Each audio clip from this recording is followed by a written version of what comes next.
I want to welcome each one of you, my brothers and sisters, for our weekly Bible study. This is in Telugu language, one of the South Indian languages, and we will do the English one by tomorrow. And now I will switch over to Telugu language.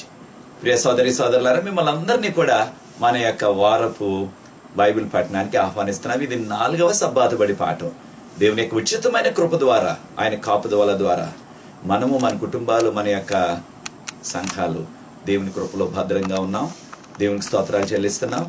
ఈ యొక్క corona సమయంలో మనమందరం కూడా వాక్యాలు నేర్చుకోవటానికి, దేవుని యొక్క వాక్యాలు వినటానికి ఆలయాలకు వెళ్ళలేకపోయినప్పటికీ ఈ యొక్క ఆన్లైన్ ద్వారా దేవుని యొక్క వాక్యాలు, ఈ యొక్క పాఠాలు, అదేవిధంగా అనేక మంది దైవజనులు ఇస్తున్న వర్తమానాలు ఆన్లైన్ ద్వారా వినే ధన్యత ఈ యొక్క కడవరి కాలంలో ఉన్న ఈ యొక్క సాంకేతిక సహాయం వల్ల, టెక్నాలజీ వల్ల సాధ్యమైంది. దేవునికి స్తోత్రాలు చెల్లించి మనందరం కూడా దేవునికి దగ్గరగా రావటానికి, ఆయన్ని స్తుతించడానికి, ఎక్కువగా ప్రార్థనలో వాక్యంలో గడపటానికి మనం ప్రయత్నం చేద్దాం. ప్రభు మనల్ని ప్రత్యేకంగా దీవిస్తారు. ప్రార్థన చేసుకుని వాక్యంలో కొనసాగుదాం. పరిశుద్ధ ప్రేమగల మా తండ్రి, మీకు స్తుతులు చెల్లిస్తున్నాం ప్రభా. మీరు ఇచ్చిన యొక్క గొప్ప తరుణాన్ని బట్టి, అవకాశం బట్టి వందనాలు చెల్లిస్తున్నాం. ఆయన యొక్క కష్టకాలంలో కూడా మీ కృప మమ్మల్ని విడిచిపెట్టకుండా మమ్మల్ని నడిపిస్తున్న రీతిని బట్టి వందనాలు చెల్లిస్తున్నాం ప్రభా. కార్యక్రమాన్ని వీక్షిస్తున్న ప్రతి వ్యక్తిని, వారి కుటుంబాన్ని ఆశీర్వదించి మీ కృపా సన్నిధి మాతో ఉంచవలసిందని, దీవించమని, మీరే మాతో మాట్లాడమని యేసు ప్రభు వారి పరిశుద్ధమైన నామమును బట్టి ప్రార్థిస్తున్నాను తండ్రి, ఆమేన్. ప్రియ సోదరి సోదరులారా, ఇది మన యొక్క 4వ సబ్బాతు బడి పాఠం.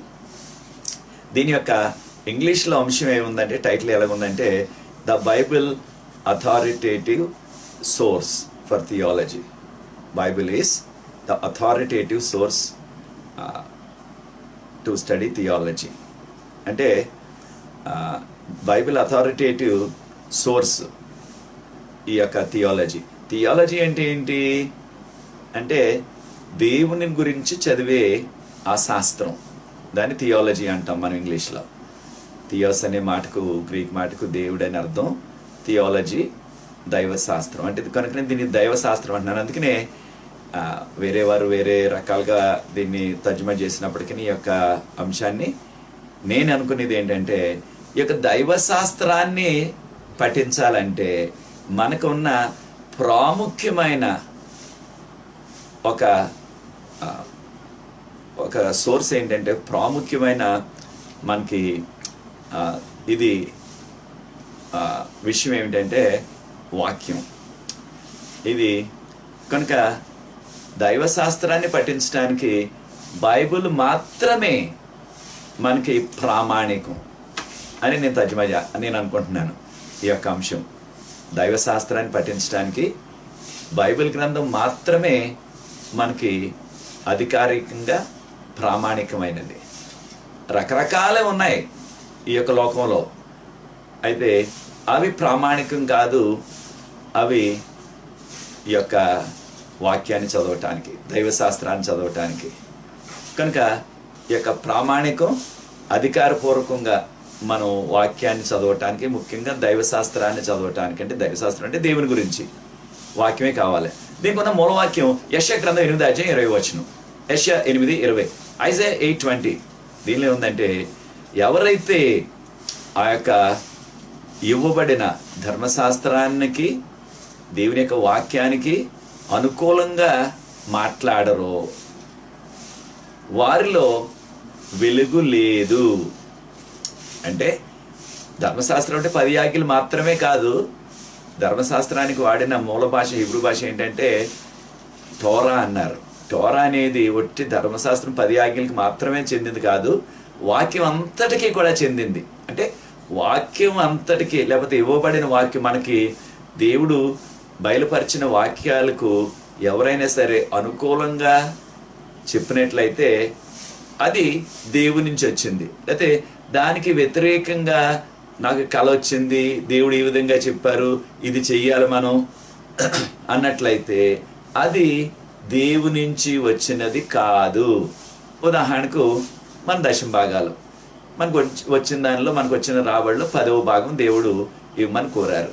అయితే ఇంకెవరైనా వచ్చి, నాకు దర్శనం వచ్చిందండి, ఆ యొక్క దర్శనంలో ప్రభు నాకు ఏం చెప్పాడంటే, దశమ భాగం ఇవ్వక్కర్లేదంట. అన్నారు అనుకోండి, లేకపోతే దశంభాగం కొంత ఇస్తే సరిపోద్దంట. దేవుడు కల్లో చెప్పాడు నాకు 10 అక్కర్లేదంటే ఒకటి చాలంట, ఒక కొంత చాలంట.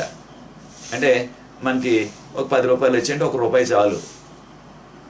అంటే ఈ 10 వంతు మనం ఇచ్చేటప్పుడు మనకు ₹100 ఇస్తే 10 రూపాయలు ఇస్తున్నాం, అది దశంభాగం. ఎవరైనా కళ వచ్చింది, దర్శనం వచ్చింది, దేవుడు చెప్పాడు నాకు నీకు ₹100 కళ లాభం వచ్చినట్లయితే, రాబడి వచ్చినట్లయితే అందులో ₹1 చాలంట అన్నారనుకోండి, అది వాక్యానికి విరుద్ధం, అది దశంభాగం అవ్వదు. లేకపోయినట్లయితే దేవుడు సృష్టించింది, ఉదాహరణకు ఆదాము అవ్వ అంటే ఒక భర్త ఒక భార్య, ఒక కుటుంబానికి దేవుడిచ్చిన పెట్టిన నిబంధన ఆ విధంగానే జరిగింది. అయితే కొంతమంది దాన్ని పాటించకుండా ఎక్కువ కష్టాల్లో పడ్డారు, చాలా కష్టాలు వచ్చేసాయి, ఒకరికంటే ఎక్కువ మందిని చేసుకుని చాలా సమస్యలు వచ్చేసాయి. అంటే దేవుని మాట వినకుండా చేసిన వారు. ఒకవేళ ఎవరైనా రేపు పొద్దున్న నాకు కళ వచ్చింది, నాకు దర్శనం వచ్చింది, దేవుడు నాతో మాట్లాడారు, ఎంతమందినైనా పెళ్లి చేసుకోవచ్చు అంట, దేవుడు చెప్పాడు నాకు అన్నారనుకోండి, అది వాక్యానికి అనుకూలం కాదు, వాక్యానికి విరుద్ధం. అప్పుడు ఏంటనమాట, వారిలో వెలుగు లేదు. ఏ వెలుగు లేదు? వాక్యపు వెలుగు లేదు. యేసు ప్రభువు అన్నారు, నేనే వాక్యాన్ని, నేను వెలుగుని అన్నారు. దేవుడు ఆదేదో వాక్యం ఉండేను, వాక్యం దేవుని యొద్ద ఉండేను, వాక్యమే దేవుడు అయి ఉండేను. అప్పుడు యేసు ప్రభు వారు ఏమన్నారు, ఈ లోకంలోకి వచ్చినప్పుడు నేను లోకానికి వెలుగై ఉన్నాను. అంటే ఎవరైనా సరే దేవుడు ప్రవక్తల ద్వారా చెప్పిన విషయాలకు విరుద్ధంగా ఎవరైనా చెప్పినట్లయితే, అయితే వ్యతిరేకంగా చెప్పినట్లయితే, దానికి అనుకూలంగా చెప్పకపోయినట్లయితే, ఇది తర్వాత వచ్చిన ప్రవక్తలు, అది వారిలో దేవుని వెలుగు లేదు అనేది మనం గుర్తించాలి. అది యెషయా 8:20లో ఉన్న వాక్య భాగం. అయితే ఈ యొక్క వాక్యాన్ని అనేక సంఘాలు ఉన్నాయి, అనేక డినామినేషన్లు ఉన్నాయి ఈ లోకంలో. ప్రతి వారు కూడా ఈ యొక్క దైవశాస్త్రం అంటే దేవుని గురించి చదివే శాస్త్రాన్ని దైవశాస్త్రం అంటున్నాం, దీన్ని థియాలజీ అంటున్నాం ఇంగ్లీష్లో. ఉదాహరణకు మన యొక్క యవన బిడ్డలు, విద్యార్థులు వారు వృక్ష శాస్త్రం చదువుతున్నారు, బోటనీ అంటున్నాం ఇంగ్లీష్లో. వృక్షాల గురించి వారు చదువుతారు. మరి వృక్షాలను పరిశీలించకుండా వృక్షాలని చూచి ఆ యొక్క చెట్లని పరిశోధిస్తేనే కానీ వృక్ష శాస్త్రం అవగాహన సరిగా ఉండదు. అలాగే వారు విద్యార్థులు సైన్స్ చదివేవారు రసాయన శాస్త్రం చదువుతున్నారు. మరి రసాయనాల గురించి తెలుసుకోకుండా రసాయన శాస్త్రం ఎలా చదువుతారు? రసాయనాల గురించి ముందు తెలుసుకోవాలి, రసాయనాలు కావాలా ఏది దానిలో ప్రయోగాలు చేయాలంటే. అలాగే దేవుని గురించి తెలుసుకోవాలంటే దైవశాస్త్రం, బైబిల్ గ్రంథం ఉండాలి. బైబిల్ గ్రంథం లేకుండా తక్కిని చదవడానికి అవకాశం లేదు. అలాగే ఈ యొక్క విద్యార్థులు జంతు శాస్త్రం చదువుతున్నారు, జువాలజీ అంటున్నాం, లేదా బయాలజీ అంటున్నారు. అయితే అవి ఆ యొక్క జంతు శాస్త్రం చదవాలంటే జంతువుల గురించి చూడాలా, జంతువుల గురించి నేర్చుకోవాలి, జంతువుల మీద పరిశోధనలు చేయాలి. అప్పుడే ఆ యొక్క జంతు శాస్త్రం బాగా అవగాహన వస్తుంది. అలాగే దైవశాస్త్రం అంటే థియాలజీ చదవాలంటే దేవుని యొక్క వాక్యాన్ని మనం పఠించాలి, దేవుని వాక్యాన్ని పఠించాలి.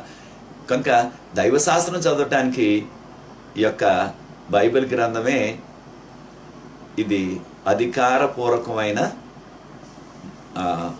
మూల పదార్థం అన్నమాట, లేకపోతే మూలాలున్న ఆ యొక్క మనకి విషయాలు. కనుక ఈ విషయాన్ని మనం గుర్తించాల. అయితే ఏ సంస్థ ఉన్నా, ఏ సంఘం ఉన్నా సరే, దేవుని గురించి వచ్చినప్పుడు, లేకపోతే దేవుని సంబంధించిన ఆధ్యాత్మిక విషయాలు చెప్పినప్పుడు బైబిల్ గ్రంథాన్ని వాడతారు. అయితే కొంతమంది బైబిల్ గ్రంథాన్ని ఎక్కువగా వాడుతున్నారు. ఎక్కువగా అంటే ప్రతి విషయానికి కూడా బైబిల్లో నుంచి ఒక వాక్యాన్ని చూపించి, ఇదిగో బైబిల్ ఎలా చెప్తుంది అని చెప్పి దాన్ని వివరిస్తారు. కొంతమంది ఏం చేస్తున్నారు, ఓ గంట సేపు ప్రసంగం నేను చేసినా సరే వాక్యాలు చూపించరు, వాక్యాన్ని పట్టించుకోరు. ఏదో నా అనుభవం ద్వారా నేను చెప్తున్నాను, నాకు తెలిసిన విషయం చెప్తున్నాను, లేదా నాకు వచ్చిన ఆలోచన నేను చెప్తున్నాను, లేదా నా యొక్క సంప్రదాయం నుంచి చెప్తున్నాను అని చెప్తున్నారు, కానీ వాక్యంలో చూపించట్లేదు వాళ్ళు. ఇది వారు చెప్పే ఆ యొక్క ప్రసంగం. అయితే దేవుని గురించి చెప్పే ఏ ఆధ్యాత్మిక విషయమైనా సరే బైబిల్ గ్రంథంలో నుంచి చెప్పకపోయినట్లయితే అది ఆధ్యాత్మికంగా మేలు కలగదు. కనుక కొంతమంది క్రైస్తవులు ఎక్కువగా వాడుతున్నారు. చక్కగా అలా చేయాలి, మనం ఖచ్చితంగా విరివిగా వాడాలి. దీని వాక్యం దేవుని గురించి తెలుసుకోవాలి. ఆధ్యాత్మిక విషయాలంటే బైబిల్ గ్రంథమే మనకి మూలాధారం. దాన్ని సోర్స్ అంటున్నాం. ఆ మూలాధారం బైబిల్ గ్రంథం. అయితే ఆ బైబిల్ గ్రంథాన్ని విడిచిపెట్టేసి తక్కిని కూడా పట్టుకున్నట్లయితే అది ఆధ్యాత్మికంగా దీవెనకరము కాదు, ముఖ్యంగా ఈ యొక్క దైవశాస్త్రం చదవటానికి. అయితే మనకి ఈ లోకంలో ఒక 5 విధానాలు ఉన్నాయి. ఇది మనం దైవశాస్త్రం చదువుకోవటానికి ప్రభావితం చేసేది 5 ముఖ్య అంశాలు ఉన్నాయి. లేకపోతే దేవుని గురించి చెప్పే ఆధ్యాత్మిక విషయాల్ని నేర్చుకోవటానికి 5 రకాల పరిస్థితులు ఉన్నాయి ఈ లోకంలో. ఒకటి ఇంగ్లీష్లో ట్రెడిషన్ అంటున్నాం, దీన్నే సాంప్రదాయం అంటున్నాం. సాంప్రదాయం అంటే మన యొక్క పెద్దల నాటి నుంచి వచ్చేదన్నమాట. తరతరాల నుంచి వచ్చే కొన్ని ఆచారాలు, కొన్ని అలవాట్లు, దీని గురించి మనం నేర్చుకోబోతున్నాం. అలాగే రెండవది ఎక్స్పీరియన్స్ అంటున్నారు, అంటే అనుభవం, అంటే మన యొక్క జీవిత అనుభవాలు. అయితే కొన్నిసార్లు అనుభవాలు చేదైనవి ఉంటున్నాయి, మంచివి ఉంటున్నాయి. కొన్నిసార్లు ఉపయోగమైనవి ఉంటున్నాయి, కొన్నిసార్లు ఉపయోగం లేని ఉంటున్నాయి అనుభవాలు. కొన్ని దేవునికి దగ్గరగా తెచ్చే అనుభవాలు, కొన్ని దేవునికి దూరంగా తీసుకెళ్ళిపోయే అనుభవాలు. కనుక వాటిని గురించి కూడా మనం నేర్చుకోవాలి. మూడవది ఆ యొక్క కల్చర్ అంటున్నాం. కల్చర్ అంటే సంస్కృతి, అంటే మన యొక్క జీవన విధానం. నాలుగవది రీజన్, అంటే మన ఆలోచన విధానాలు. మన ఆలోచన విధానాలు కొన్నిసార్లు అంటారు ఇది నా ఆలోచన.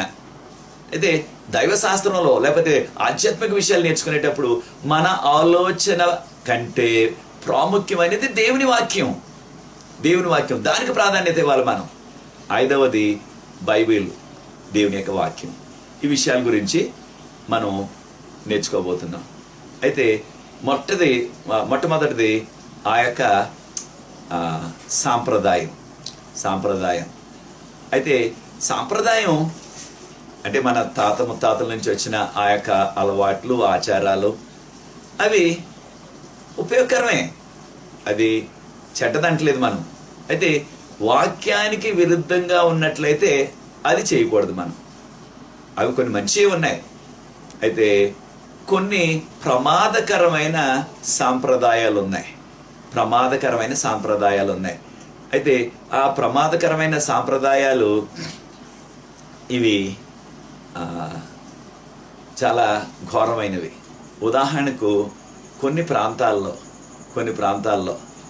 ఆ యొక్క కొంచెం ధనికులైన కుటుంబాలు ఉంటారు. ఆ యొక్క కుటుంబ పరువు చాలా ప్రాముఖ్యం. ప్రాణం కంటే కూడా కుటుంబ పరువు చాలా ప్రాముఖ్యం. అయితే మనకు అప్పుడప్పుడు వార్తల్లో వస్తూ ఉంటాయి.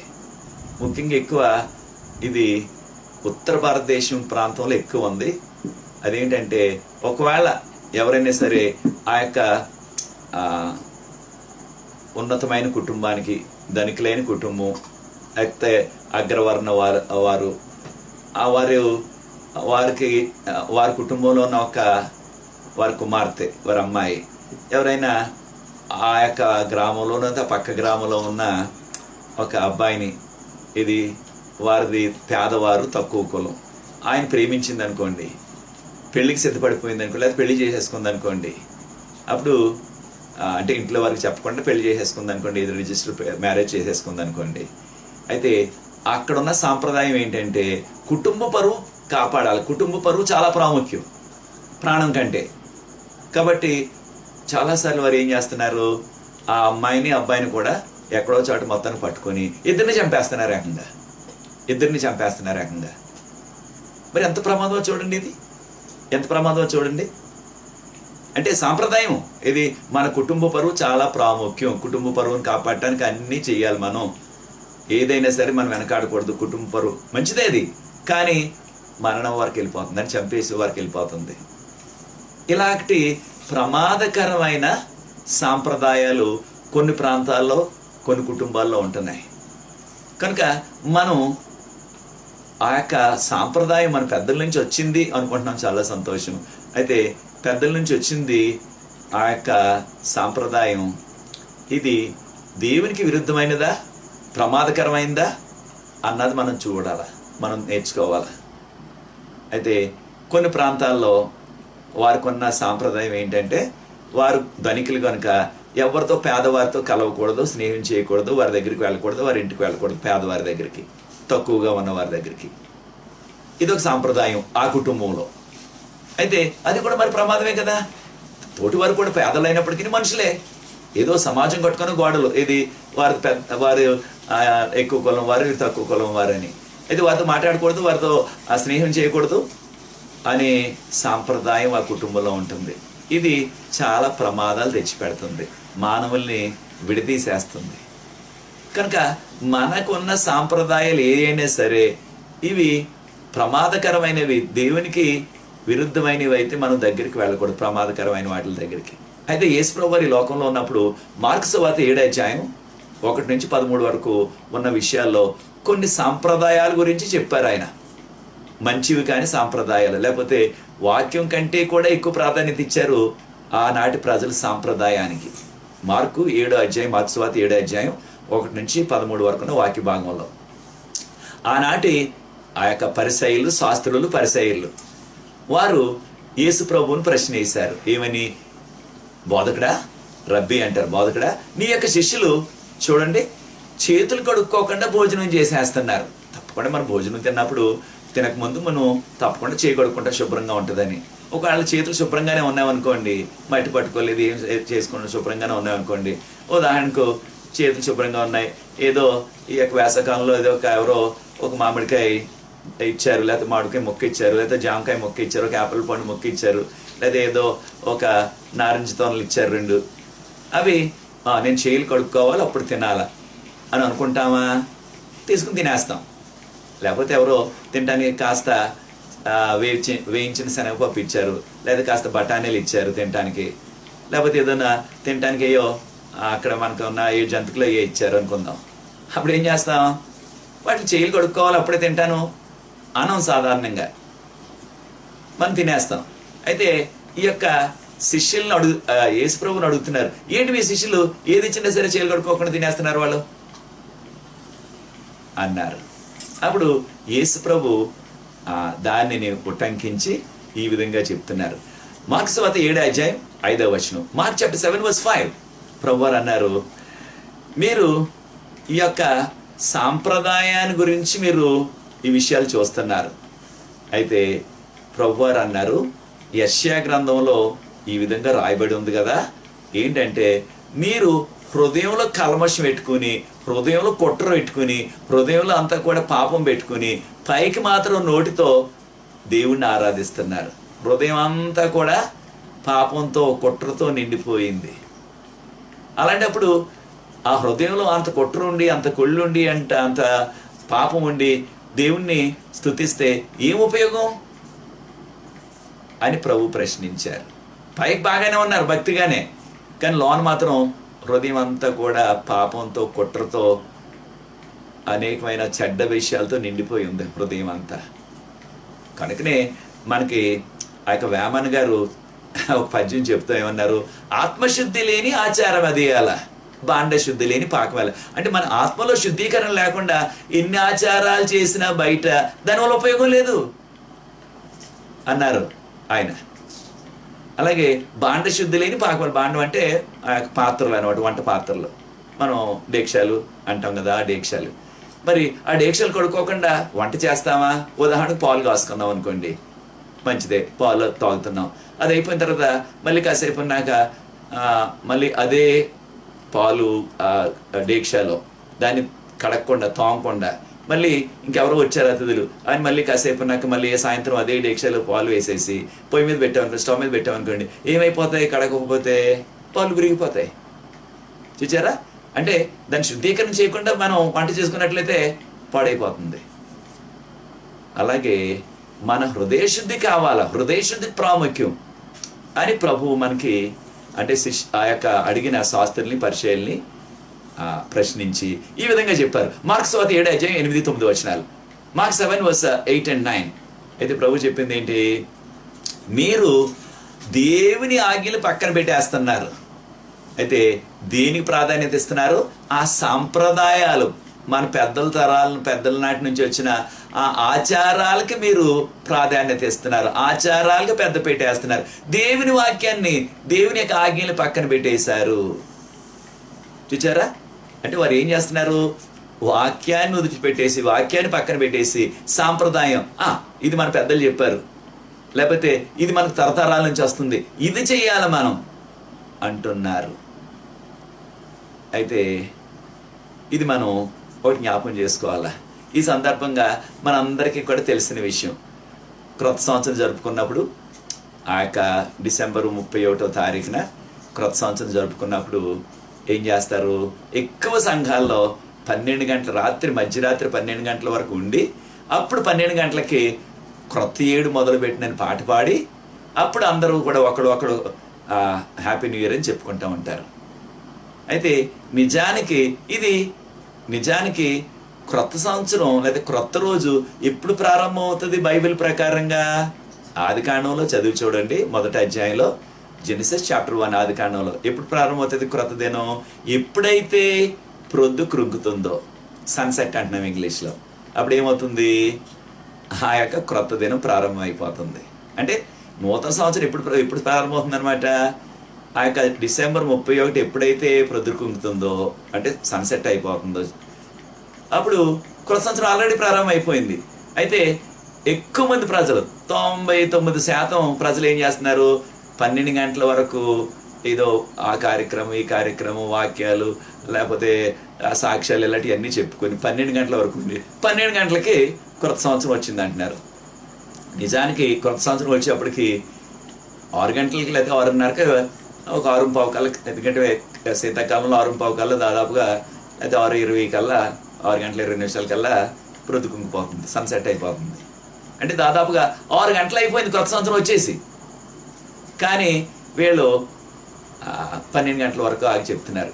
అప్పుడు మనం ఇలాగ ఎందుకు చేస్తున్నారు? కొన్ని చోట్ల నేను వెళ్ళినప్పుడు ఆ యొక్క క్రొత్త సంవత్సరం వర్తమానం ఏమంటున్నారు, సరే నేను వెళ్తున్నాను, చాలా చోట్ల జరిగింది ఇది. అప్పుడు వారు అంటారు, అయ్యా మరి ఓపెనింగ్ సాంగ్, ప్రారంభ కీర్తన ఏం పెట్టమంటారు అంటారు. దాదాపుగా మీటింగు, ఆ యొక్క ఆరాధన వారు 8:30కో పెట్టుకుంటున్నారు ప్రారంభం. అప్పుడు నేను అంటున్నాను, కొత్త ఏడు మొదలు పెట్టిన పాడదామండి ప్రారంభ కీర్తన. అయ్యా అప్పుడేంటి గారు, అది 12 గంటలకు కదా వాళ్ళు పాడవలసింది.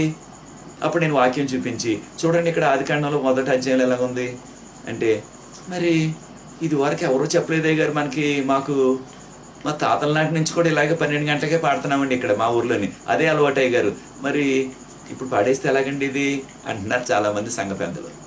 సరే నేను చెప్పాను కదా, అయ్యగారు చెప్పింది కాదనకూడదని వారు ఆ యొక్క క్రొత్త ఏడు మొదలు పెట్టినని పాట పాడితే, తర్వాత ఏం జరుగుతుంది, సంఘ సభ్యులందరూ కూడా ఇదేంటండి అప్పుడు పాడేస్తారండి, 12 అవ్వలేదు కదా ఇంకానే అనేవారు ఉంటున్నారు. కారణం ఏంటి, ఇది ఒక సాంప్రదాయం వచ్చేసింది మనకి. ఏ సాంప్రదాయం? 12 గంటలకు మధ్యరాత్రిలో, అంటే అది లోకస్తులు వారికి 12 గంటలకి క్రొత్త రోజు ప్రారంభమవుతుంది అంటున్నారు. అందుకని మన వాచిల్లో వాటిల్లో కూడా 12 గంటలకి తారీఖు మారుతుంది. అయితే ఇది సాంప్రదాయం, వాక్యంలో ఉన్నది కాదు. కనుక ఇలాంటి సాంప్రదాయాలు మనకి చాలా వచ్చేసాయి. కనుక సాంప్రదాయాల్ని మనం వాటికి పెద్దపీట వేస్తూ వాక్యాన్ని లేకపోతే ఆజ్ఞల్ని మనం పక్కన పెట్టేస్తున్నామని ప్రభు చెప్పారు. మార్క్స్ వార్త 7:9 మీరు ఆజ్ఞలను తిరస్కరించి ఆ యొక్క సాంప్రదాయాన్ని మీరు పైన పెడుతున్నారు, పెద్దపీట వేస్తున్నారు. దానికి సాంప్రదాయానికి మీరు ప్రాధాన్యత ఇస్తున్నారు. ఒక్కసారి మీరు ఆలోచించండి ప్రియ దేవుని బిడ్డలారా, మీ జీవితంలో, మీ కుటుంబంలో, మీ సంఘంలో ఇలాగా వాక్యంలో లేని సాంప్రదాయాలు, అది క్రొత్త సంవత్సరం పాట అయినా, లేకపోతే మన కుటుంబ పరువు అయినా, లేకపోయినట్లయితే తక్కిన విషయాలైనా సరే, వాటికి ప్రాధాన్యత ఇస్తున్నామా? అవి బైబిల్ గ్రంథంలో ఉన్నావా లేదా? దేవుని బిడ్డలకి కడవరి కాలంలో మనం దేవుని గురించి, దేవుని శాస్త్రం, దైవశాస్త్రం నేర్చుకోవాలంటే, దేవుని గురించి నేర్చుకోవాలంటే, ఆధ్యాత్మిక విషయాలు నేర్చుకోవాలంటే బైబిల్ మనకు ప్రామాణికం. బైబిల్ మనం అధికారపూర్వకంగా మనం దాన్ని అంగీకరించాలా, ఈ విషయాన్ని మనం గుర్తించాలా. అదే రీతిగా మార్క్స్ వార్త 7:13 మార్క్ చాప్టర్ 7:13. అయితే ఈ యొక్క మనకి చెప్పబడ్డది ఏంటంటే, దేవుని యొక్క మాటలు, దేవుని యొక్క ఆజ్ఞలు అవి మనకి బలమైనవి, సాంప్రదాయం కాదు. అయితే దేవుని వాక్యానికి విరుద్ధం కానీ సాంప్రదాయాలు ఏదైనా ఉన్నట్లయితే అవి ఆ సాంప్రదాయాలు పాటిస్తే దానివల్ల పొరపాటు లేదు, అది తప్పు కాదు, పాపం కాదు, ఏది బైబిల్కి విరుద్ధంగా లేనివి. అయితే ఏంటి బైబిల్గా అంటే కొన్ని సాంప్రదాయాలు మనకు వస్తున్నాయి, పెద్దల నాటి నుంచి వస్తున్నాయి. ఉదాహరణకు మనం భోజనం అనుకోండి, మన ప్రాంతాల్లో భోజనం చేస్తాం, పెరుగు ఎప్పుడు వేసి తింటాం? పెరుగు కానీ మజ్జిగ కానీ ఎప్పుడు వేసి తింటాం? ఆ భోజనం ప్రారంభంలోనా, భోజనం ఆఖరిలోనా? దాదాపుగా అన్ని చోట్ల కూడా ఆఖరిలో. ఇంకా ఆఖరిగా మనం కాస్త పెరుగు వేసుకుని లేదా కాస్త మజ్జిగ వేసుకుని తినేసి లేచిపోయి చేయగడిగేసుకుంటాం. అయితే ఎవరైనా సరే నేను మొదట్లో పెరుగు వేసుకుంటాను, తర్వాత అక్కనివి కూర, సాంబారు, పచ్చడి అలాంటివి వేసుకుంటాను అన్నారు అనుకోండి, మనం ఏంటి నేను మతానికి వ్యతిరేకంగా చేస్తున్నాడు? అందరూనేమో పెరుగు కానీ మజ్జిగ కానీ ఆఖరణ వేసుకుంటారు, ఈయనేమో మొదట తింటానంటున్నాడు పెరుగుతోటి, తర్వాత అక్కని వేసుకుంటానంటున్నాడు. ఇదే విధానం ఏంది అంటే ఒక సాంప్రదాయం మనకు వచ్చేసింది. ఏది అన్ని తిన్న తర్వాత ఆఖరిలో పెరుగు వేసుకునే సాంప్రదాయం భోజనం దగ్గర. అయితే ఇది సాంప్రదాయమే. అయితే ఎవరైనా సరే నేను ముందు పెరుగు తింటాను లేదా ముందు మజ్జిగతో తింటాను తక్కిన తర్వాత తింటానంటే అది వాక్యానికి అనుకూలం కాదు, విరుద్ధం కాదు, ఇది ఒక సాంప్రదాయం అంతే. అయితే వాక్యానికి విరుద్ధమైంది కాదు ఇది. ఈ పెరుగు ఆకారం వేసుకున్నా, మొదట్లో వేసుకున్నా, ఇది సాంప్రదాయం. కనుక కొన్ని సాంప్రదాయాలేమో అది వాక్యానికి, ఆధ్యాత్మిక విషయాలకి ఎంతో ప్రమాదకరమైనవి. అలాంటి దాన్ని మనం పక్కన పెట్టేయాలి.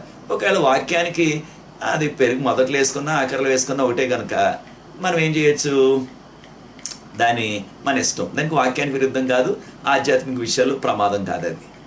కనుక ఇలాంటి సాంప్రదాయాలు మనం గుర్తించి గమనించి మన యొక్క జీవితాల్లో, మన కుటుంబాల్లో, మన సంఘాల్లో వాక్యానికి విరుద్ధమైనది అయితే దాన్ని మనం పట్టించుకోవద్దు, ప్రక్కన పెట్టేద్దాం. ఇది ఎప్పటి నుంచి వచ్చిన, మన పెద్దల దగ్గర నుంచి వచ్చిన, తరతరాల నుంచి దగ్గర వచ్చిన, తాత ముత్తాతల దగ్గర నుంచి వచ్చినా సరే వాక్యానికి విరుద్ధం అయితే పక్కన పెట్టేద్దాం. దాన్ని ఉపయోగించి దేవుని గురించి చెప్పడం లేకపోతే వాక్యాన్ని వివరించడం మనం చేయకూడదు. మన సాంప్రదాయంలో ఉంది, ఇలాగే చెయ్యాలా అంటున్నారు. అయితే ఉదాహరణకు వివాహం జరగకముందు ఈ యొక్క ఎంగేజ్మెంట్ అంటున్నాం. అయితే ప్రధానం జరిపిస్తాం. ఎప్పుడు జరిపిస్తాం ప్రధానం? సాధారణంగా కొన్ని వారాలు, కొన్ని నెలల్లో ముందు జరిపిస్తాం. అయితే పూర్వకాలంలో, బైబిల్ కాలంలో ప్రధానం అనేది కనీసం సంవత్సరం ముందు చేసేవారు. కారణం అబ్బాయి తరపు కుటుంబం వారు, అమ్మాయి తరపు కుటుంబం వారు, అబ్బాయి అమ్మాయి తరపు కుటుంబాలు వారు మాట్లాడుకొని మీ అమ్మాయిని మా అబ్బాయికి ఇవ్వండి, లేదా మా అబ్బాయిని మీ అమ్మాయికి ఇస్తాం అని ఒప్పందం చేసుకునేవారు. దానికి సూచనగా ఈ యొక్క ప్రదానం చేసేవారు. అప్పుడు దాని తర్వాత వారి యొక్క అనుకూలతను బట్టి ఒక సంవత్సరం తర్వాత, కొన్నిసార్లు సందర్భాల్లో 2 సంవత్సరాల తర్వాత వివాహాలు జరిగాయి. అయితే ఈ రోజుల్లో కూడా కొన్నిసార్లు మనం ఈ యొక్క సాంప్రదాయాన్ని పాటిస్తున్నాం. ఎలాగా? అబ్బాయి ఎక్కడ ఉంటున్నాడు, ఏదో విదేశాల్లో లేదా దూర ప్రాంతంలో, లేదా అమ్మాయి ఎక్కడ ఉంటుంది. కనుక ఏం జరుగుతుంది, ఆ ప్రధానం అన్నది ముందు చేయటానికి అవకాశం కలగట్లేదు అనేక పరిస్థితులను బట్టి. ఎప్పుడు చేస్తున్నారు? కొన్ని సందర్భాల్లో నేను గమనించాను, ఆ ఉదయం 8 గంటలకో 8:30కో ఉదయం ఆ యొక్క ప్రదానం చేస్తున్నారు. అది అయిపోయిన ఒక గంటలోనే మళ్ళీ 10:30కో 11కో వివాహం పెట్టేస్తున్నారు. మరి ఇప్పుడు ఎందుకు ప్రదానం చేయాలా అంటే, అయ్యో ప్రధానం లేకుండా పెళ్ళి ఎలా చేస్తామండి అంటున్నారు చాలామంది. అదే సాంప్రదాయం. ఏ సాంప్రదాయం? ప్రదానం చేయటం. కానీ ఎప్పుడు చేయాలా? ఏదో పెళ్లి రోజున ఉదయం చేయాలా అంటే అది ఖచ్చితంగా ఇలా చేయకపోతే పెళ్లి చేయకూడదు అనే నిబంధన లేదు నిజానికి మనకి ఎక్కడ కూడా. కానీ ఎందుకు చేసేవారు? ముందు ఆ యొక్క అబ్బాయి సంబంధం లేదా అమ్మాయి సంబంధం వాళ్ళకి నచ్చింది కాబట్టి ఇంకొకరి దగ్గరికి వెళ్ళిపోకుండా, లేకపోతే ఇంకొక సంబంధం చూసుకోకుండా వారు దాన్ని ఖాయం చేసుకునే దాన్ని ఆ యొక్క ప్రధాన కార్యక్రమంగా చేసేవారు. ఈ మధ్యకాలంలో మళ్ళీ మన ప్రాంతాల్లో ఏదో నిశ్చితార్థం అని ఓటు పెట్టేశారు మళ్ళీని. అంటే దాన్ని నిశ్చయం చేసుకోవటం అంటే ఇవన్నీ కూడా సాంప్రదాయాలు. కనుక మనం ఆ ఉదయాన్నే ప్రదానం చేసేసి మళ్ళీ ఇది చేయటం, దానికి సమయం ఖర్చు అవుతుంది, తర్వాత డబ్బు కూడా ఖర్చు అవుతుంది వృధాగా. ఎలాగ వివాహం ఇద్దరు కూడా ఒప్పుకున్నారు, జరుగుతుంది. కానీ ఇది జరగకపోతే ప్రధానం లేకుండా పెళ్ళి ఎలా చేస్తామండి అంటున్నారు. అలాగ అనుకున్నప్పుడు ప్రధానం ఎప్పుడు? ఆ రోజున ఉదయంగా చేయవలసింది కాస్త ముందు చేసుకోవాలి. 1 నెల, 2 నెలలు, 3 నెలలు, 6 నెలలు మనకున్న సమయాన్ని బట్టి 1 సంవత్సరమో ముందు చేసుకోవాలి. కానీ కొన్నిసార్లు ఆ యొక్క సాంప్రదాయాన్ని విడిచిపెట్టేయట్లేదు.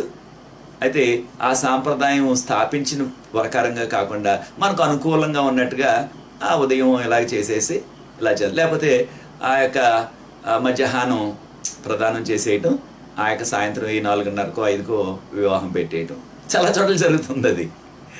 కనుక ఇలాంటి సాంప్రదాయాలు పెద్దల నాటి నుంచి వచ్చాయి. ఇవి ఆధ్యాత్మిక విషయాలకు అడ్డొచ్చినట్లయితే దానిని ప్రక్కన పెట్టేయాలి. మనం సాంప్రదాయం ప్రాముఖ్యం కాదు.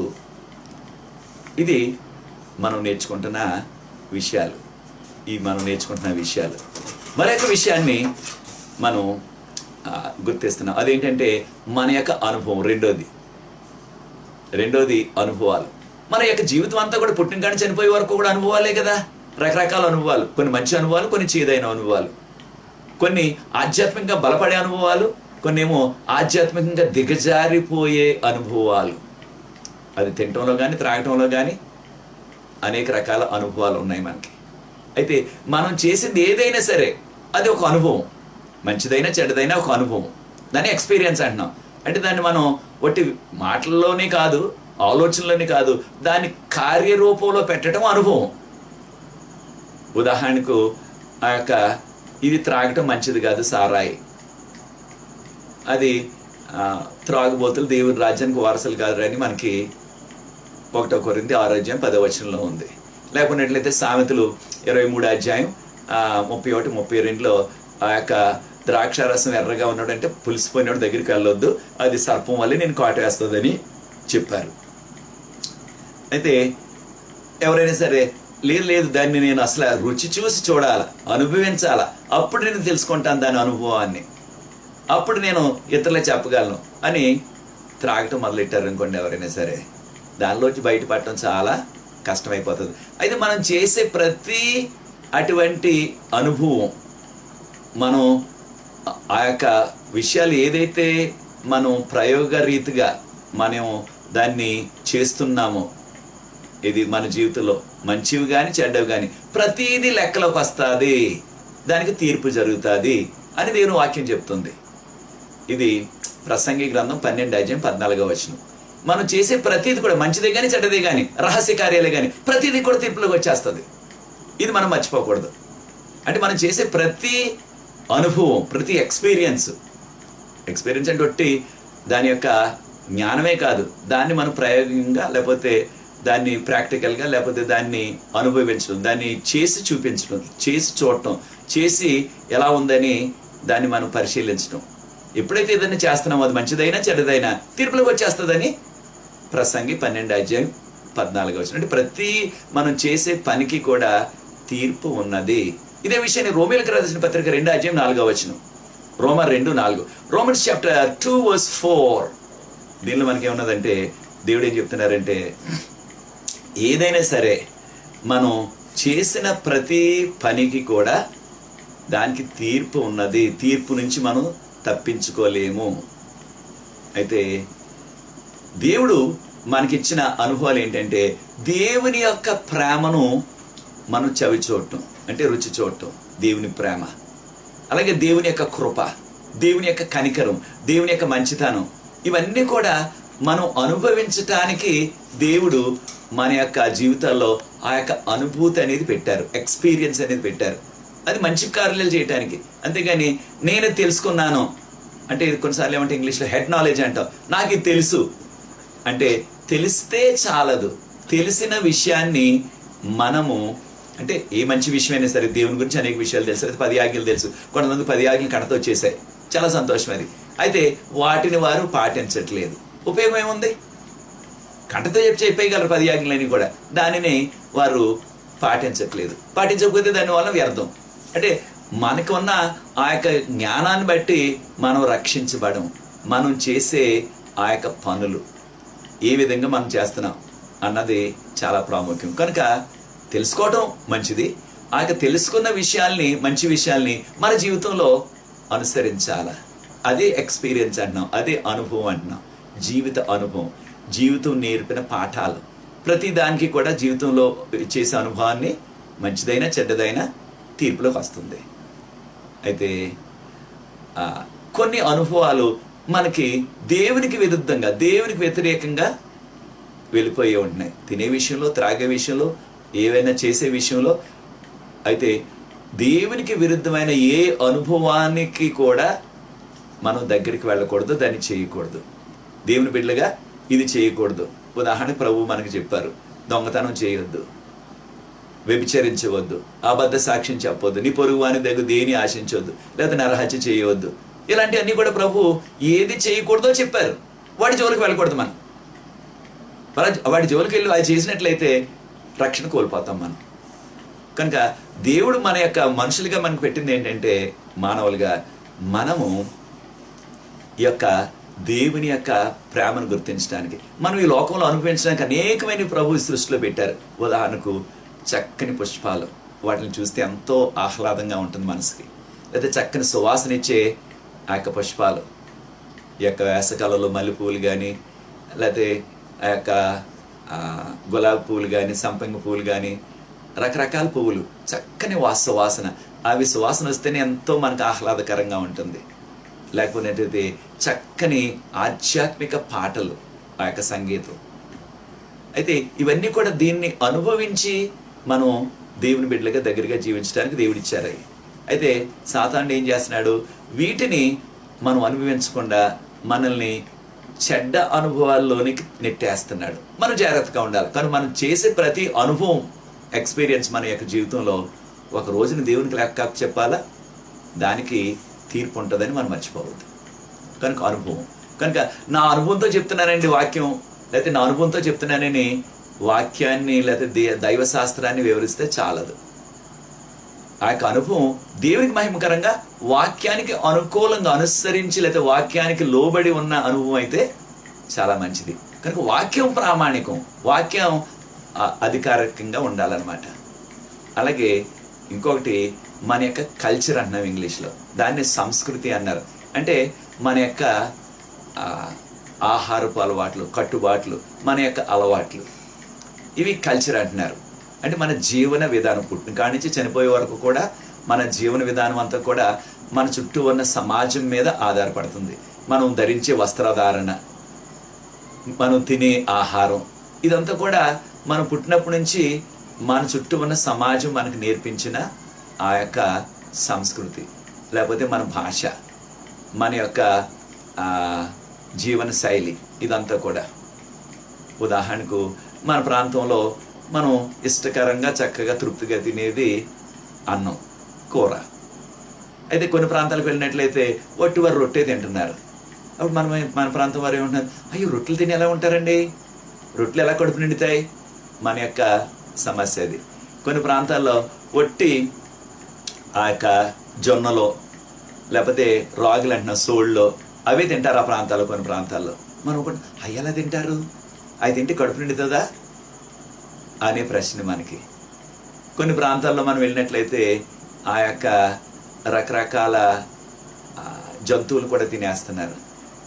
మన ప్రక్కనే ఉన్న చైనాలో అయితే పాములు తినేస్తున్నారు, తొండలు తినేస్తున్నారు, ఎలకలు తినేస్తున్నారు. అయితే అయ్యో పాములు ఎలా తింటారు, ఆ తొండలు ఎలా తింటారు? మనకు చాలా ఆందోళన. అయితే ఈ యొక్క సంస్కృతి, లేకపోతే ఈ యొక్క జీవన విధానం మన పుట్టిన ప్రాంతాన్ని బట్టి ఉంటుంది. అయితే ఆ విధానం కూడా దేవుని వాక్యం తెలిసిన తర్వాత, దేవుని వాక్యానికి విరుద్ధంగా ఉన్న అటువంటి జీవన విధానం ఉన్నట్లయితే దాన్ని మనం మార్చుకోవాలి జీవన విధానం. అయితే కొన్ని ప్రాంతాల్లో ఉదాహరణకు ఆ యొక్క పాములు లేకపోతే కుక్కల మాంసం చాలా ఖరీదు, చాలా అది తక్కిన మాంసాల కంటే ఖరీదంట ఇది ఆ చైనా లాంటి ప్రాంతాల్లో. అయితే మరి దేవుని బిడ్డలుగా ఏ మాంసం తినాలి, ఏ మాంసం తినకూడదు, లేవీకాండం 11వ అధ్యాయం. మాంసాహారులు అయితే, శాకాహారులు అయితే చాలా మంచిది మనకి. అయితే అలాగే ఏది పడితే అది తినటం వల్లే కదా ఈ యొక్క సమస్య కూడా, ఇప్పుడు వచ్చిన కరోనా కూడా అలాంటి దాని మీద వచ్చేసింది. వాళ్ళు ఏదో గబ్బిలాయలు తిన్నారని చెప్పుకుంటున్నారు. అయితే అది ఎంతవరకు వాస్తవం మనకి పూర్తిగా వివరాలు తెలియకపోయినప్పటికీ, దేవుని వాక్యంలో ఇది చెయ్యొద్దు అని చెప్పినట్లయితే, వాటిని మనం అనుసరించినట్లయితే, వాటిని తిన్నట్లయితే, వాటిని త్రాగినట్లయితే, ఇది మన జీవన విధానంలో అది చాలా ప్రమాదకరం. కనుక ఈ యొక్క దైవశాస్త్రంలో ఆధ్యాత్మిక విషయాల్లో బైబిల్ గ్రంథానికి మనం పెద్దపీట వేయాలి. బైబిల్ గ్రంథాన్ని మనం పాటించాలి. బైబిల్ గ్రంథంలో ఉన్నవే మనం చదువుకోవాలి. కనుక మనం ఈ విషయాలు, కొన్ని ప్రాంతాల్లో ఉన్న ఆచారాలు చాలా వింతగా ఉంటాయి. కొన్ని వారి యొక్క జీవన శైలిలో ఉన్న ఆ యొక్క సంస్కృతి. ఉదాహరణకు బోయస్ గారు ఆ యొక్క రూత్ వచ్చింది, ఆ యొక్క నయోమి బోయస్ గారికి చుట్టం. అయితే నయోమికి ఆ యొక్క మోషే గారి కాలంలో ఇచ్చిన ఆ యొక్క స్వాస్థ్యం అంటున్నాం, భూమి ఉంది. ఆ భూమి మరి పండించడానికి భర్త లేడు, ఆ యొక్క కుమారులు లేరు. స్త్రీలు ఎలా పండించుకుంటారు? ఆ రోజుల్లో స్త్రీలు పనిచేసేవారు కదా దాదాపుగా. కనుక ఈ యొక్క భూమిని ఆ యొక్క దగ్గర చుట్టానికి ఇచ్చేయడానికి ఆవిడ నిర్ణయించుకుంది. అయితే బోయస్ గారు అన్నారు, నాకంటే ఇంకొక దగ్గర చుట్టం ఒకడు ఉన్నాడు, మీకు వాడిని అడుగుతాను, అసలు నీకు ఈ భూమి కావాలా, నయోమి భూమి అని అడుగుతాను.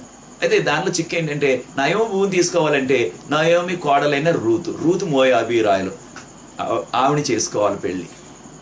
అది ఆ రోజుల్లో ఆచారం. బిడ్డలు లేకుండా చనిపోతే ఆవిడ చేసుకోవాలి. అయితే ఆ యొక్క బోయస్ గారి కంటే ఇంకా దగ్గర చుట్టం ఆయన అన్నాడు, నాకు వద్దు, ఆవిడ నేను పెళ్లి చేసుకోను, ఎందుకంటే భూమి అంటే ఎవరైనా తీసుకుంటారు, మరి ఈ మోయాబీరాలు నేను పెళ్లి చేసుకోను అన్నాడు. అయితే పెద్దల్లో చెప్పా మాట అన్నారు. పెద్దల దగ్గరికి వెళ్ళారు. ఆ పెద్దలందరూ కూడా ఆ యొక్క పట్టణం ఆ గేటు దగ్గర ఉంటారన్నమాట. సాయంత్రాలు అక్కడికి వెళ్ళారు. అక్కడికి వెళ్తే అందరి ముందు కూడా నేను ఈవిడ పెళ్లి చేసుకోనని పెద్దల ముందు చెప్పాడు. అప్పుడు బోయస్ గారు ఏం చేశారు, ఆయన తొడుక్కున్న చెప్పు, ఆయన కాలుకున్న చెప్పు తీసి అందరి ముందు ఆ వ్యక్తికి ఇచ్చారు. ఆయన ఆ చెప్పుని తీసుకున్నాడు. అయితే ఈ సందర్భం చూడండి, ఎవరైనా పెద్దల్లో మీ కాలుకి వేసుకున్న చెప్పు తీసి అలాగే ఇచ్చారనుకోండి, ఎలా ఉంటుంది? మన ప్రాంతం అయితేని, మన ప్రాంతంలో అలాగే ఎవరైనా కాలు చెప్పు తీసి పెద్దల ముందు ఇలాగే చూపెట్టారనుకోండి, ఇచ్చారనుకోండి, ఏమవుతుంది? మనకి చాలా అగౌరవం. చెప్పు తీసేసాడు ఏకంగానే అందరి ముందు అనేసి చాలా తప్పు పడతాం మనం, చాలా తప్పు పడతాం. ఇలా చేయకూడదు. అందరి ముందు చెప్పు తీయటం ఏంటి అనుకుంటాం. మన ప్రాంతంలో మన యొక్క అది జీవన విధానం, ఇక్కడ కల్చర్ అది. అయితే అక్కడ ఆ విధంగా కాలు చెప్పు తీసి ఆయనకి ఇస్తే ఆయన పట్టుకున్నాడు, దాన్ని ఆ చెప్పు తీసుకున్నాడు. అంటే ఏంటి? వారి యొక్క కల్చర్లో, వారి యొక్క సంస్కృతులు ఏంటి? ఆ విధంగా చేస్తే ఈ భూమి నాకు అక్కర్లేదు, ఆ యొక్క అమ్మాయిని నేను పెళ్లి చేసుకోను అని అందరి ముందు ఒప్పందం చేసినట్టు అనమాట. చూచారా? వారి యొక్క కల్చర్లో లేకపోతే వారి సంస్కృతిలో ఎలాంటి పరిస్థితి ఉందో. ఇది మనకైతే చాలా అభ్యంతరకరం, చాలా కోపం తెచ్చి ఎంతో సమస్యను తెచ్చే సమస్య. ఎవరికైనా కాలు చెప్పు తీసి ఇచ్చినట్లయితే అందరి ముందు కాలు చెప్పు తీసి ఇలా తీసి పట్టుకుంటేనే, ఎవరికైనా ఇస్తేనే చాలా అది ఎంతో నామోషిగా ఫీల్ అవుతాం మనం, కాలు చెప్పు తీయటం అంటే అందరి ముందు. కానీ అది వారికి ఆమోదయోగ్యం. అంటే ఒక్కో ప్రాంతంలో ఒక్కొక్క జీవన విధానం ఉంటుంది. అలాంటి జీవన విధానాన్ని మనం వాక్యానికి ముడిపెట్టకూడదు. అది దేవుని యొక్క వాక్యానికి వ్యతిరేకమైనట్లయితే అలాంటి విధానాలు వాటిని పక్కన పెట్టేయాలి మనం. ఓకే, సో ఈ విధమైన విషయాలు ఉన్నాయి మనకి. అదే రీతిగా మన ఆలోచన విధానం, 2 కొరింథీ అంటే మనం ఏ విధంగా ఆలోచిస్తున్నాం. కొన్నిసార్లు మన ఆలోచనలు వాక్యానికి వ్యతిరేకంగా, దేవునికి వ్యతిరేకంగా ఉంటున్నాయి. ఆ ఆలోచనలు దేవునికి అనుకూలంగా, దేవునికి మహిమకరమైన ఆలోచనలు తెస్తున్నామా, లేకపోతే దేవునికి విరుద్ధమైన ఆలోచనలు ఉన్నావా? 2 కొరింథీ 10వ అధ్యాయం 5వ వచనంలో అయితే మనకి ఇస్తున్న విషయం, దేవుడు చెప్తున్నది ఏంటంటే, మీకున్న ఆ యొక్క ఆర్గ్యుమెంట్స్ అంటే ఆలోచనలు, లేకపోతే ఆ యొక్క సంభాషణలు, లేకపోతే ఒకరికొకరు ఆ యొక్క చేసుకునే ఆరోపణలు, అవన్నీ కూడా పక్కన పెట్టేయండి. అయితే అన్నిటికంటే మనం పైకి పెట్టవలసింది. కొన్నిసార్లు ఏమవుతుంది, ఇలాంటి సబ్బాదిబడి పాఠంలో కూడా అలాంటి వాదోపాదనలు ఉంటున్నాయి. నేను చెప్పిందే రైటు, ఇది ఇలా ఉండాలా, లేకపోతే ఇలా చెప్తుంది అని చాలాసార్లు వాదోపాదన చేసుకుంటున్నాం మనం. వాదోపాదనలు కంటే, నేను చెప్పిందే రైట్ అంటాం కంటే, వాక్యంలో చూపించండి. ఇది ఇక చూడండి, ఈ వాక్యంలో ఎలా ఉంది, మరి దీన్ని మనం ఒకసారి గమనించాలా అన్నట్లయితే బాగుంటుంది. కొన్నిసార్లు ఏమంటాం, లేదు మీరు చెప్పింది తప్పండి, నేను చెప్పిందే రైట్ అండి అని చాలా కొంతమంది వాదోపాదనలు చేసుకునే పరిస్థితులు కూడా పాఠాల్లో వస్తున్నాయి. సబ్బాతుబడి పాఠాలు కొన్ని ప్రాంతాల్లో. మనం జాగ్రత్తగా ఉండాలి దానికి. సామెతల గ్రంథం 9:10. సామెతలు 9:10లో 9:10 దేవుని ఎడల భయభక్తులు కలిగి ఉండుట జ్ఞానమునకు మూలము. దేవుని యందు భయభక్తులు కలిగి ఉండుట జ్ఞానమునకు మూలము. కనుక దేవునికి భయపడినట్లయితే ఆ సమస్తం కూడా మనకు వస్తుంది. అయితే థామస్ జెఫర్సన్ అని అమెరికా ప్రెసిడెంట్ గారు ఆ రోజులో ఒక ఆయన పరిపాలించేవారు. ఆయన నమ్మకం ఏంటంటే, ఏదైతే మన ఆలోచనకు అది ఆలోచనకు మించి ఉంటుందో, లేకపోతే ఆలోచనకు అది సరిపడదో దాన్ని విడిచిపెట్టేద్దాం బైబిల్ అన్నాడు. ఉదాహరణకి ఏంటి? అద్భుతాలు. 5 రొట్లు 2 చిన్న చేపలు. 5 రొట్లు 5,000 మంది పురుషులు తక్కిన స్త్రీలు పిల్లలు వాళ్ళందరికీ ఎలా సరిపోతాయి? కనుక ఇది మన ఆలోచనకు సరిపడదు, లేకపోతే ఆలోచనకు అందట్లేదు ఇది. కనుక ఆ యొక్క అద్భుతాన్ని నమ్మొద్దు. లేకపోతే లాజర్ 4 రోజులు సమాధిలో ఉంటే ఆయన లేపేశాడు, ఇది మళ్ళీ బ్రతికించారు. అది ఎలా సాధ్యం? చచ్చిపోయిన 4 రోజులు సమాధిలో ఉంటే ఎలా బ్రతుకుతాడు? అది జరగని విషయం. అది మన ఆలోచనకు అందని విషయం. అది జరగదు. అది కనుక ఇది ఏదో కట్టుకథ, కనుక దాన్ని తీసేయండి బైబిల్లో. ఇలాగా బైబిల్లో ఉన్న అద్భుతాలన్నింటిని కూడా ఈయన ప్రెసిడెంట్గా రంగాను ఆ రోజులు అమెరికాకి. ఆయన బైబిల్లో ఉన్న అద్భుతాలన్నింటిని కూడా నమ్మలేదు. ఇది వద్దు, ఈ బైబిల్లో తీసేయాలని కూడా ఏకంగా ఆయన. అలాంటి వాళ్ళు చాలామంది ఉన్నారు ఈ రోజుల్లో.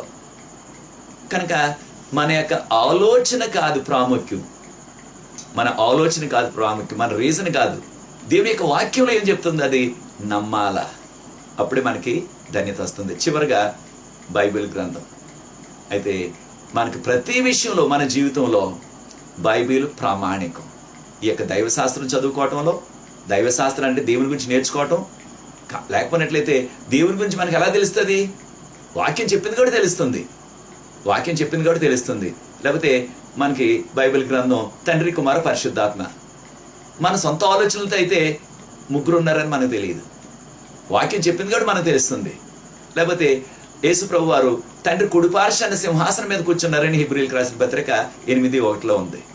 అయితే ఈ విధంగా యేసు ప్రభు వారు సింహాసనం మీద కూర్చుని ఉంటారని మన ఆలోచనలతో చూస్తే మనకు తెలియదు. వాక్యంలో ఉన్నది కనుక మనకు తెలుస్తుంది.